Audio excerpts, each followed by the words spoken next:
नमस्कार और बहुत स्वागत है आप सभी का। आप देख रहे हैं पंचलाइन। मैं हूं प्रताप सिंह आपके साथ। पश्चिम बंगाल, असम, केरल, पुडुचेरी और तमिलनाडु विधानसभा चुनाव के जोरदार दौर के बाद परीक्षा आखिरकार खत्म हो गई है और अब नतीजों का इंतजार भी कल खत्म हो जाएगा। कल आने वाले नतीजों को लेकर देश भर के लोगों में उत्सुकता है। असम की 126 सीट, केरल की 140, पुडुचेरी की 30 सीटों पर एक चरण में 9 अप्रैल को मतदान हुआ। वहीं तमिलनाडु की 234 सीटों पर भी एक ही फेज में 23 अप्रैल को वोटिंग करवाई गई, जबकि पश्चिम बंगाल की 294 सीटों पर 2 चरणों में वोटिंग संपन्न हुई थी। एग्जिट पोल ने 5 राज्यों की संभावित सियासी तस्वीर सामने रख दी है, लेकिन अब असल नतीजों की घड़ी आ गई है। मतगणना का काउंटडाउन शुरू हो चुका है। सबसे बड़ा सवाल यही है कि कल क्या होगा, किसको कुर्सी मिलेगी, कौन होगा सत्ता से बेदखल। पंचलाइन देख रहे हैं आप। आज हम इसी पर चर्चा करने वाले हैं। संभावित चुनाव परिणामों और राजनीतिक समीकरणों पर आज ये चर्चा होगी। असम में जहां भाजपा हैट्रिक लगानी चाहती है, वहीं कांग्रेस ने सत्ता में वापसी के लिए चुनाव प्रचार में भरपूर जोर लगाया। हालांकि एग्जिट पोल ने कांग्रेस को निराश किया है। असम में 12 एग्जिट पोल सामने आए और सभी में भाजपा सरकार बरकरार रहने की संभावनाएं जताई गई। उधर केरल को लेकर बात करें तो यूडीएफ ने पक्ष में आए एग्जिट पोल से विपक्ष में आत्मविश्वास बढ़ा है। कांग्रेस नेताओं में कुछ उत्साह नजर आया। हालांकि एलडीएफ को उम्मीद है कि मतदाता पिछले विधानसभा चुनावों की तरह ही अपना रुख बरकरार रखेंगे और भाजपा के नेतृत्व वाला राष्ट्रीय लोकतांत्रिक गठबंधन यानी कि एनडीए खुद को केंद्र सरकार की उपलब्धियों के दम पर केरल के पारंपरिक मोर्चे के विकल्प के रूप में स्थापित करने की उम्मीद कर रहा है। विस्तृत चर्चा आज 5 राज्यों को लेकर करेंगे। सबसे पहले इस खास चर्चा में मेरे साथ कुछ खास मेहमान जुड़े हैं। सबसे पहले तारुफ में उनका आपसे करवाऊं। मेरे साथ योगेंद्र गुप्ता जी, राजनीतिक विश्लेषक, स्टूडियो से जुड़े हुए हैं। एकलव्य सिंह जी मेरे साथ जुड़े हुए हैं, जो कि राजनीतिक विश्लेषक हैं, और महेश शर्मा जी, पॉलिटिकल एक्सपर्ट, मेरे साथ बने हुए हैं। आप सभी का बहुत स्वागत है। सबसे पहले तो मैं एक शॉर्ट प्रतिक्रिया आप तीनों की ही चाहूंगा। सबसे पहले योगेंद्र जी, आपकी किस तरह से इस बार के चुनाव देख रहे हैं, किस तरह से खास है? देखिए, चुनाव की खास बात यह है कि अगर बंगाल की बात करेंगे, क्योंकि सबसे हॉट जो इलेक्शन है बंगाल में हुआ है, तो बंगाल की बात आप करेंगे तो ये तो एक अस्मिता का सवाल बना दिया गया है वहां पर। भारतीय जनता पार्टी ने जिस तरीके से चुनावी तैयारी की और जिस तरीके से आरोप उसके ऊपर लगे कि उन्होंने सब कुछ मैनेज किया है, उससे ऐसा लगता है कि भारतीय जनता पार्टी ने ये कमर कस ली थी कि अभी नहीं तो कभी नहीं। और ये सत्य भी है, अगर भारतीय जनता पार्टी अभी नहीं तो कभी नहीं।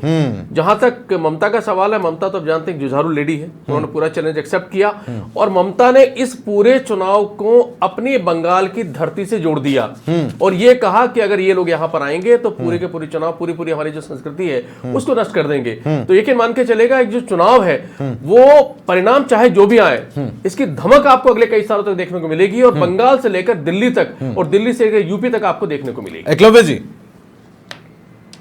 देखिए, मुझे ऐसा लगता है कि सबसे पहले तो एक मामले में तो ये बंगाल का चुनाव ऐतिहासिक है ही, क्योंकि जिस तरह से चुनाव आयोग हो, चाहे हमारा माननीय सर्वोच्च न्यायालय हो, चाहे हमारे केंद्रीय जो सुरक्षा बल वहां पे तैनात हैं, उनसे एक चीज तो वहां पे सुनिश्चित हुई कि बंगाल के इतिहास में इतना भय और हिंसा से रहित चुनाव मैं समझता हूं कि नहीं हुआ है।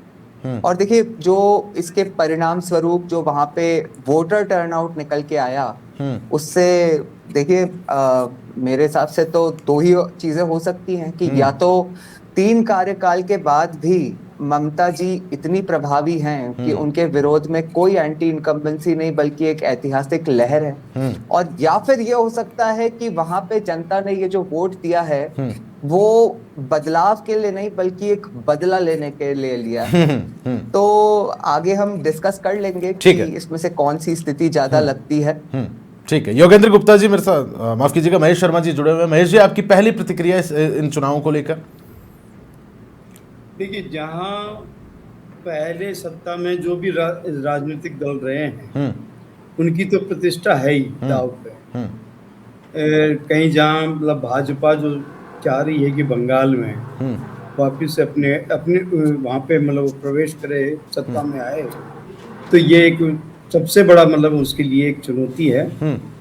और बाकी जहां तक है दक्षिण भारत के जो 2 राज्य हैं, वहां पे स्थिति जो है वहां उनके अपनी पहचान के साथ साथ केंद्र और राज्य संबंधों पर उसको डिपेंड करते हैं कि वो किस रूट तक वहां पहुंचे।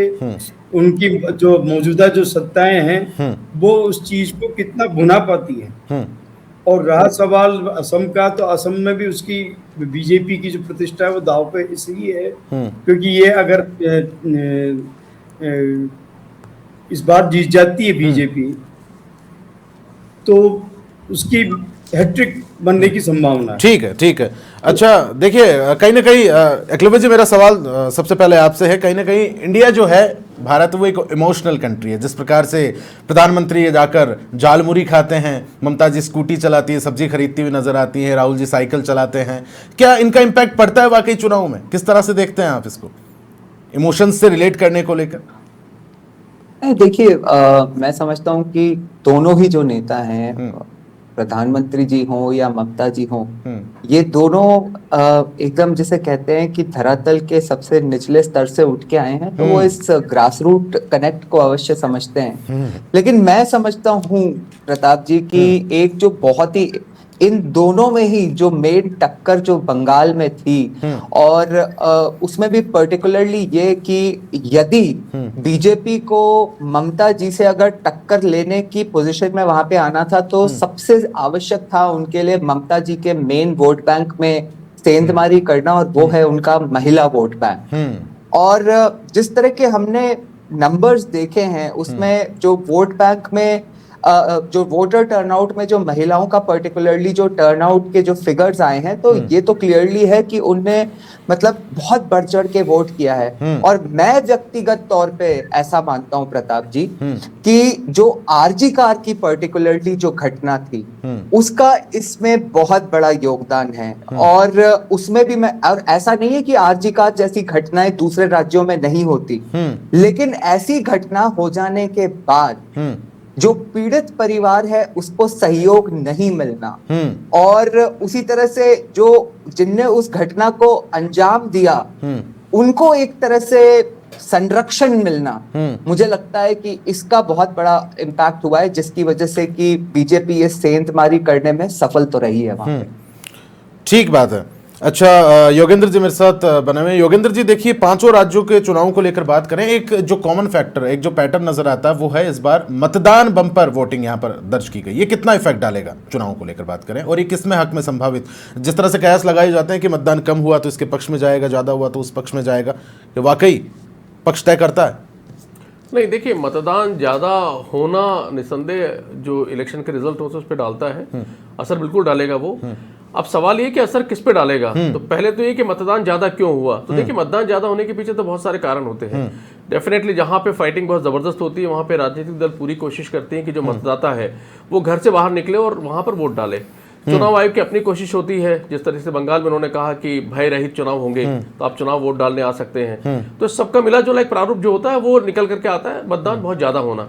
अब जहां तक सवाल इसका है कि प्रभाव डालेगा, तो डेफिनेटली प्रभाव डालता है वो, क्योंकि वो मतदाता जो किन्हीं कारणों से वोट नहीं डालते हैं, अगर वो मतदाता घर से बाहर निकलता है, तो वो मतदाता वो है जो जिसने पहले डिसाइड नहीं किया था मुझे किसको वोट देना, या वोट देना नहीं आ सकता है, उदासीनता कह लीजिए, भय कह लीजिए, कोई और कारण कह लीजिए। तो जब वो निकल करके आता है, तो किसके पक्ष में मतदान करेगा, ये चूंकि सबको मालूम नहीं होता है, तो निस्संदेह इसको भाप पाना मुश्किल हो। कहीं ना कहीं एक फैक्टर ये भी बंगाल में देखा गया कि लोग जो बाहर पलायन कर गए थे वो वापस आए, कि उनका नाम अगर कट जाएगा अगर वो मतदान देने नहीं पहुंचे, तो एक आंकड़ा ये भी बढ़ता हुआ इस वजह से तो वही मैंने कहा ना, तो उनको लेकर के कौन आया? देखिए, जयपुर से जितनी बसें गई हैं, गुजरात से जितनी ट्रेन गई है, जिसकी खबरें लगातार मीडिया में आती रही, तो उसका अरेंजमेंट तो जो पॉलिटिकल पार्टीज उन्होंने किया वहां से आने के लिए, बाकायदा उन्होंने अरेंजमेंट किया कि बस से आओ, ट्रेन से आओ, टिकट दिए गए, बाकी बुकिंग की गई है। तो इसका मतलब है कि मैंने आपको शुरू में ये कहा कि पॉलिटिकल पार्टियों ने, चूंकि वो नेक टू नेक फाइटिंग थी, और तो वहां उन्होंने पूरी कोशिश की कि मतदाता चाहे हिंदुस्तान के किसी भी शहर में हो, उसको लेकर आना है। अब उसका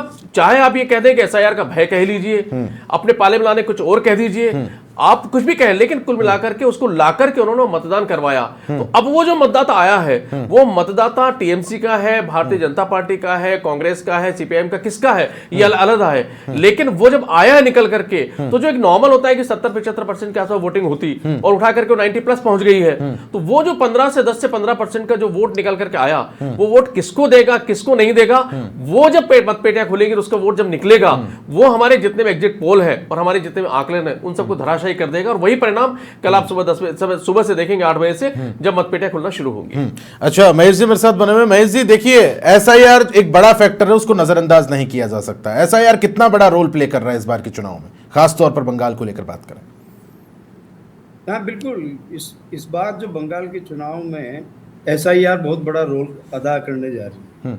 इसको दोनों ही पक्षों से समझा जा सकता है कि कुछ तो ये बता रहे हैं कि जो ये जो अधिकांश जो मतदाताओं के नाम कटे हैं वो एक विशेष वर्ग के समुदाय के लोग बाग थे, उनके नाम कटे हैं। तो अगर ये इसको अगर मान लिया जाए तो इसमें देखा जाता है तो वो बीजेपी के पक्ष में ज्यादा पड़े होंगे। लेकिन अगर इसी चीज को SIR कोई मुद्दा अगर वहां चलता है जिनके नाम कटे हैं तो वो हो सकता है कि उसकी वजह से मतलब क्या कहता है ना, उन्होंने जो जैसा कि दृश्य बताया है कि जहाँ से पूरे प्रदेशों से दूसरे प्रदेशों में जो प्रवासी जो मतदाता वहां पहुंचे हैं तो वो जाकर के वहां मतदान कर रहा है, तो इसका मतलब कहीं ना कहीं उसे ये तो रहा है कि उसको लाने में मददगार कौन से दल रहा है, TMC रही है या वो है, क्योंकि मामला पूरा का पूरा बंगाल की अस्मिता को लेकर के। और एक बात और है कि इस बार जो चुनाव को हर स्टेज पे एक तरह से केंद्र मतलब बीजेपी के लिए ये जो और इलेक्शन कमीशन को यहाँ तक सुप्रीम कोर्ट तक को भी मतलब स्थिति मतलब क्या कहते हैं जिसपे भी कटाक्ष या मतलब बोलते हैं कि जो भी कमेंट्स दिए गए हैं वो TMC ने उसका लगातार दिए हैं। तो ये ऐसा लगता है कि वो जुझारूपन जो दिखा रही है ममता, तो कहीं ना कहीं मतलब उसका भी एक प्लस पॉइंट हो सकता है। लेकिन आज ये बोले इनकम्बेंसी फैक्टर की जो बात रह रही है तो वो है नहीं, क्योंकि महिला आरक्षण इससे पहले जो विशेष सत्र जो आयोजित हुआ जी केंद्र सरकार ये मतलब भाजपा ने जो संसद में बुलाया था उसका क्या मतलब जिसको TMC ने विरोध किया या इनका जो दाव उन्होंने जो चला है कि DMK है या मतलब लेफ्ट है जो पार्टी जो भी हैं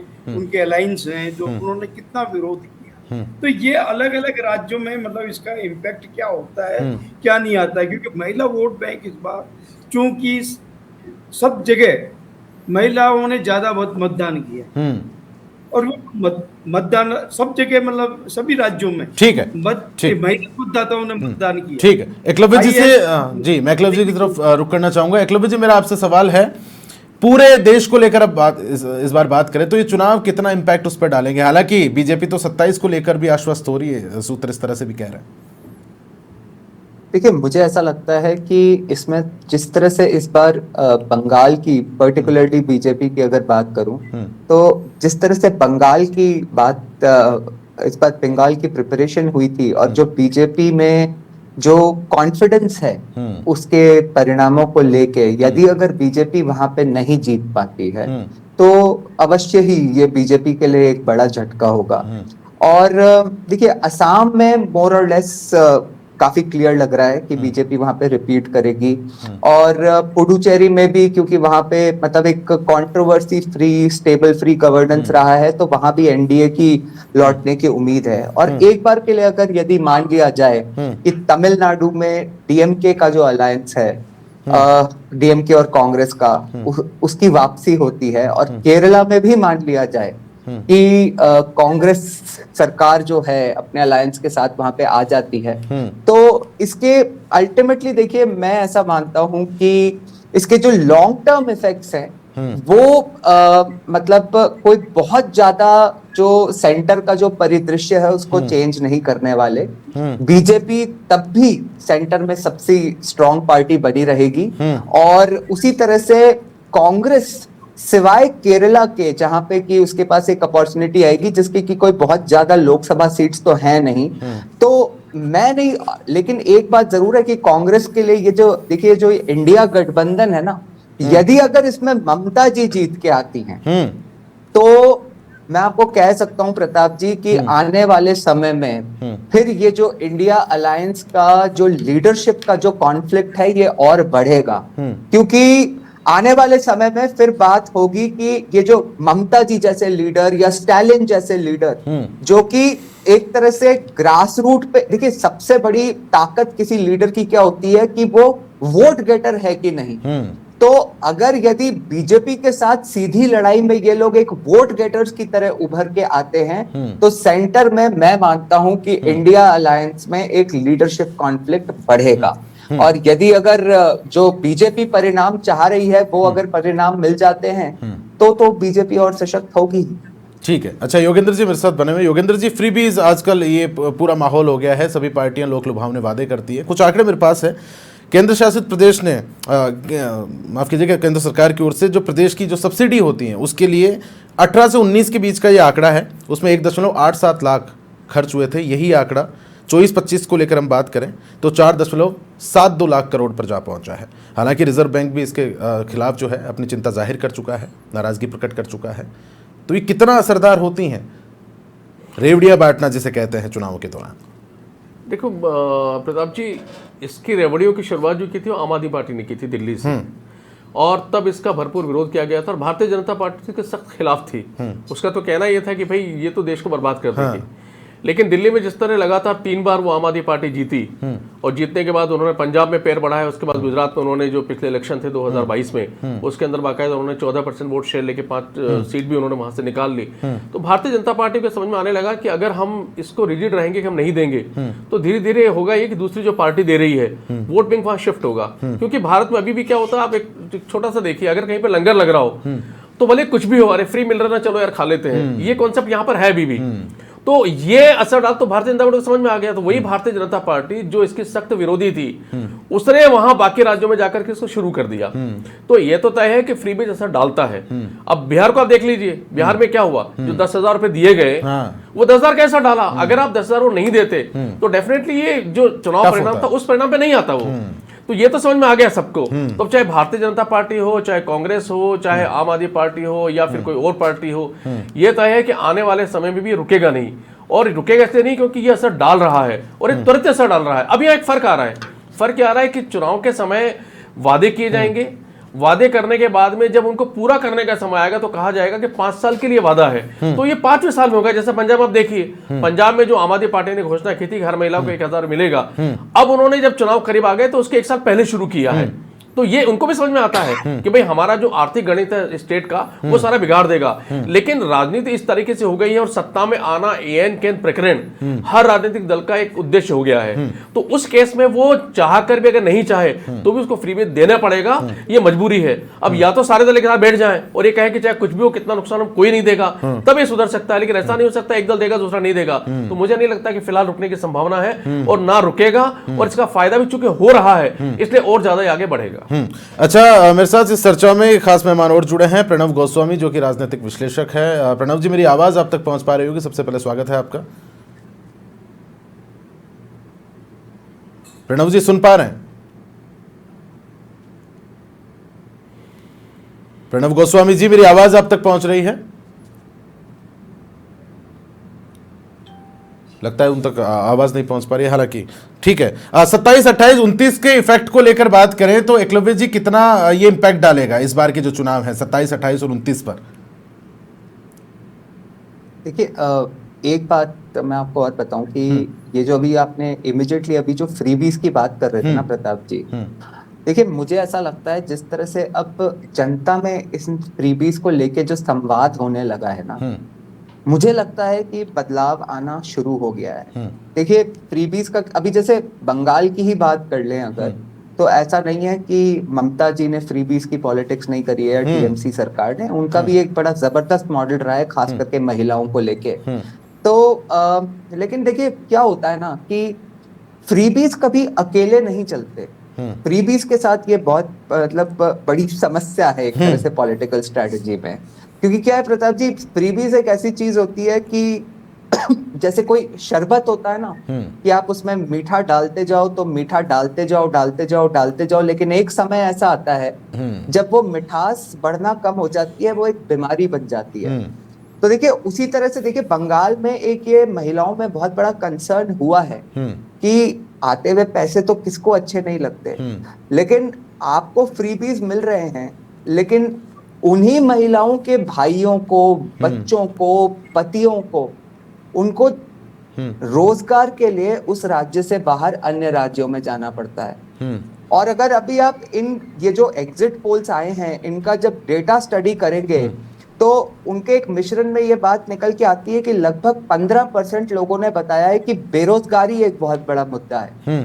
तो मैं ऐसा समझता हूं कि यदि अगर विकास के बिना फ्रीबीज देते रहेंगे तो ठीक है, मतलब आते हुए पैसे किसी को अच्छे नहीं चलते, लेकिन ये अकेला जो फैक्टर है, जैसे कि अभी योगेश जी भी बता रहे थे कि अरविंद केजरीवाल ने भी इसका एक जबरदस्त मॉडल रखा, लेकिन अल्टीमेटली आप देखिए कि दिल्ली में उनका क्या हश्र हुआ। ठीक है, तो मैं समझता हूँ, और एक आखिरी बात जो आपने पूछी कि आने वाले चुनावों में इनका क्या असर पड़ेगा, तो मैं समझता हूँ कि बहुत मतलब एक गहरा असर होगा, क्योंकि ये सारे जो स्टेट्स हैं इसमें, जैसे अगर आप असम की बात कर लें तो बीजेपी की हैट्रिक का एक मतलब हर स्टेट का कुछ फैक्टर है। बंगाल तो अगर बीजेपी जीतती है तो देश का परिदृश्य ही बदल जाता है। अगर असम में बीजेपी जीतती है तो वहां पे वो अपने आप को मतलब एक परमानेंट प्लेयर की तरह स्टैब्लिश करती है। वहां पे तमिलनाडु में अगर डीएमके अपने आप को रिपीट कर पाती है तो कई वर्षों के बाद वहां पे ऐसा होगा कि कोई रिपीट कर पाया है। केरला में 10 साल की एंटी इनकम्बेंसी है और उसके बाद अगर वो अपने आप को रिपीट कर पाती है तो बहुत बड़ी बात होगी। और यदि अगर कांग्रेस वहां पे आती है तो कांग्रेस को एक तरह से एक मोटिवेशन। ठीक है एकलव्य जी, मेरे पास समय की थोड़ी कमी है। प्रणव जी शायद मेरे साथ नहीं है। आप मैं क्लोजिंग स्टेटमेंट की ओर आ रहा हूं। आप सभी लोगों से आखिरी प्रतिक्रिया इन चुनावों को लेकर, हालांकि नतीजों के बाद स्पष्ट हो पाएगा जो भी है, लेकिन फिर भी एग्जिट पोल्स ने काफी हद तक तस्वीरें साफ करके रख दी है। सबसे पहले योगेंद्र जी आपका रुख कर रहा हूं संक्षिप्त। देखो, ये जो भी परिणाम आएंगे, जो जितने स्टेट हैं, तो डेफिनेटली कुछ स्टेट पर तो बड़ा क्लियर है कि वहां पर क्या हो सकता है। बंगाल सबसे हॉट है, तो इसकी आवाज तो दूर तक सुनाई देगी। अगर इन चुनावों के परिणाम भारतीय जनता पार्टी के पक्ष नहीं आए तो जो नरेंद्र मोदी की वोट खींचने की क्षमता, उस पर सवाल उठेंगे, और जो अमित शाह है उसके जो चाणक्य, उस पर सवाल उठेंगे। और अगर ये परिणाम बीजेपी के विपरीत आते हैं तो जो विपक्षी दल है, इंडिया गठबंधन है, वहां पर एक नई ऊर्जा का संचार होगा, नए नेतृत्व का संचार होगा, ऐसा मुझे लगता है। ठीक है एकलव्य जी, क्लोजिंग स्टेटमेंट। देखिए, मुझे ऐसा लगता है कि जो डायरेक्शन जो एग्जिट पोल दिखा रहे हैं, और पहले भी हमने देखा है कि चाहे 2024 का लोकसभा चुनाव हो, एग्जिट पोल कितना दूर थे ये सब हमने देखा ही है। लेकिन मोटा मोटी मुझे लगता है कि इन चुनावों में जो एग्जिट पोल्स जो डायरेक्शन दिखा रहे हैं, ये चुनाव उसी तरफ जाते हुए दिखते हैं। ठीक है महेश जी, आपकी आखिरी प्रतिक्रिया। जी हाँ, मेरी भी वैसी प्रतिक्रिया जो है कि जिस तरह से एग्जिट पोल में जो दिखाया जा रहा है वो वैसे ही उसी के नियर मतलब रिजल्ट आने वाले हैं। लेकिन सवाल ये आता है कि जो विशेष जो मुद्दे हैं, जिन दलों ने अपने अपने हिसाब से जो स्ट्रेटेजी तय की है, उस स्ट्रेटेजी को कितना इम्प्लीमेंट करते हैं, वोटर्स को कन्विंस कितना कर पाएंगे, उस पर डिपेंड करता है कि वो कहाँ। अगर मान लीजिए इनमें से डीएमके, टीएम, इधर आपके तृणमूल कांग्रेस या मतलब कांग्रेस जीतती है, अगर केरल में कांग्रेस जीतती है और बंगाल में वापस टीएमसी जीतती है, तो निश्चित रूप से नेतृत्व को लेकर के विपक्ष में मतलब एक जद्दोजहद शुरू हो जाएगी। हालांकि कौन सत्ता पर काबिज होगा ये देखने वाली बात होगी, और कल के नतीजों के बाद ही ये सब कुछ स्पष्ट हो पाएगा। बहुत बहुत शुक्रिया आप सभी का मेरे साथ इस खास चर्चा में जुड़ने के लिए। फिलहाल के लिए पंच लाइन में इतना ही। नमस्कार।